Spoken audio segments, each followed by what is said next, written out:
an ancient type of architecture of north of Iran.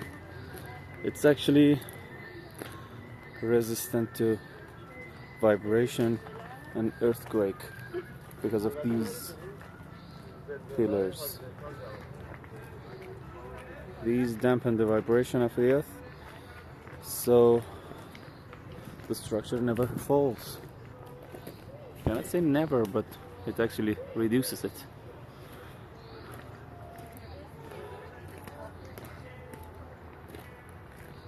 It's for 2 centuries ago.